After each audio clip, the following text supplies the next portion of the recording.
ધોરણ 6 ગુજરાતી જાન્યુઆરી 6/1/2024 ના રોજ જે એકમ કસોટી લેવાની છે તેનું સંપૂર્ણ સોલ્યુશન આપણે કરીશું. પીડીએફ ફ્રીમાં ક્યાંથી મેળવી શકો છો તેના વિશે પણ ચર્ચા કરીશું. તો વિડીયો પૂરેપૂરો જોજો ખરો. તો ચાલો શરૂ કરીએ ગુજરાતીની એકમ કસોટી. પહેલો જોઈએ તો પ્રશ્ન છે, નીચે મિની અથવા તો પપ્પાની જે લાગણી દર્શાવી છે તેને લગતા શબ્દો કૌંસમાંથી શોધીને લખો. તો કૌંસમાં શબ્દો આપેલા છે: અકળામણ, લશ્કરી, ચિંતા, લાડ, વહાલ, કાળજી, વિસ્મય, બેચેની.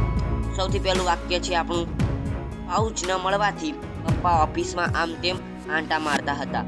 તો અકળામણ, ચિંતા અને બેચેની ત્રણેય ભાવ આ વાક્યમાં દેખાય છે. આગળ બીજા નંબરનું વાક્ય છે, પોતે ઘરે એકલી રહી શકે એવડી છે એવું મિની માનતી હતી. તેના અંદર આવશે કાળજી. મિનીને હસાવવી એ જ પપ્પાના જીવનનું ધ્યેય હોય એમ લાગતું હતું. તો વહાલ. આગળ મિની પપ્પા મમ્મીના ફોટાને ઘડીભર સ્થિર લઈને જોઈ રહી. તો વિસ્મય. આગળ પાંચમું છે, મિનીએ જોયું કે પપ્પા પોતાનું પાઉચ ઘરે મૂકીને જ ઓફિસ જતા રહ્યા છે. તો ચિંતા.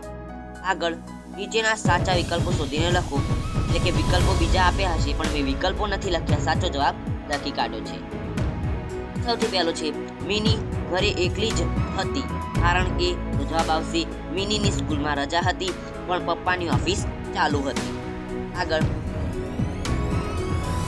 મિનીને ઘરમાં કોની જેમ ઉથલ-પાથલ કરવાનું મન થયું. Tom and Jerry. Tom and Jerry જેવો તારો મારો ઝઘડો. વચમાં ગીત ચાલુ હતું, ટ્રેન્ડિંગમાં ગીત હતું, જસ્ટ ફન માટે આ તો ગઈ લીધું. ટોમ એન્ડ જેરી જે. આગળ મિનીના કયા વાક્યમાંના દોઢ ડહાપણ પર પપ્પા હસી લેતા. સવારે ચા પીને છાપું વાંચવાને બદલે દાઢી કરી લેવાની સમજ્યા. હા, મેં સાચવીને ટેબલના ખાનામાં મૂક્યું છે. તો મિનીની ના આ વાક્યની પપ્પા પર શી અસર થઈ? તો પપ્પાને યાદ થઈ. આગળ પાંચમું છે, મમ્મી અને પપ્પાનો ફોટો જોઈને મિનીને શી લાગણી થઈ?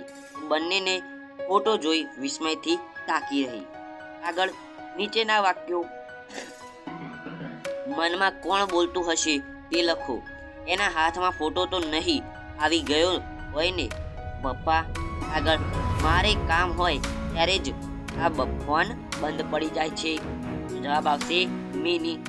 આગળ આજે તો માં જીન ઘરે મોકલીને ધમાચકડી મચાવું. તો મિની એને એટલી ખુશ રાખું કે મમ્મીની ખોટ ન વર્તાય. તો પપ્પા. આગળ પાંચમું, આમ ને આમ તો હું એનો ચહેરો જ ભૂલી જઈશ. તો મિની. આગળ નીચેના પ્રશ્નોના એક એક વાક્યમાં જવાબ આપો. તમે જોઈ લીધું. આગળ આપણે જોઈ લઈએ તો મિનીની પપ્પાને દાઢી વધારવાની શા માટે ના પાડે છે? તો મિની પપ્પાને દાઢી વધારવાની ના પાડે છે કારણ કે એમને દાઢી સારી લાગતી નથી અને જ્યારે પપ્પા અને મમ્મી પપ્પા મિનીની સાથે લાડ કરે. અહીંયા થોડું લખવામાં મિસ્ટેક થઈ ગઈ છે તો ધ્યાન રાખજો એટલું કે પપ્પા જ્યારે મિની સાથે લાડ કરે, વહાલ કરે ત્યારે મિનીને દાઢી વાગે છે. આગળ મિનીના પપ્પા મિની વિશે શું માનતા નહોતા? મિનીના પપ્પા મિની વિશે માનતા નહોતા કે મિની ઘરે એકલી રહેવા જેટલી મોટી થઈ છે. મિનીના પપ્પા પોસ્ટ ઓફિસ જતી વખતે શું ભૂલી ગયા? મિનીના પપ્પા પોસ્ટ ઓફિસ જતી વખતે પાઉચ ભૂલી ગયા. બળતી કા નામ દાઢી આ વાક્ય કોણે કહે છે? બળતી કા નામ દાઢી આ વાક્ય મિનીના પપ્પા મિનીને કહે છે. આગળ મિનીએ પપ્પાના પાઉચમાં શું જોયું? મિનીએ પપ્પાના પાઉચમાં સ્કૂટરનું લાયસન્સ, બેંકની પાસબુક, ઇલેક્ટ્રિસિટી બિલ, હિસાબની ડાયરી અને બીજા કેટલાક કાગળિયા જોયા. આગળ તમારા પપ્પા તમારી મમ્મીને કેવી રીતે કાળજી રાખે છે? મમ્મી પપ્પાની કઈ બાબતોનું ધ્યાન રાખે છે? મમ્મી ઘરમાં સૌની કાળજી લે છે તો પપ્પા મમ્મીની ખૂબ જ કાળજી રાખે છે. ખાસ તો એ મમ્મીને સમજે છે. મમ્મી કશું માંગતી નથી, પણ પપ્પા મનથી જાણે બધું જાણી લે. તો આવી રીતે લખેલું છે, તમે જોઈ શકો છો. ઓકે, તો આની સાથે વિડીયો પૂરો કરીશું. Tata, good bye, take care.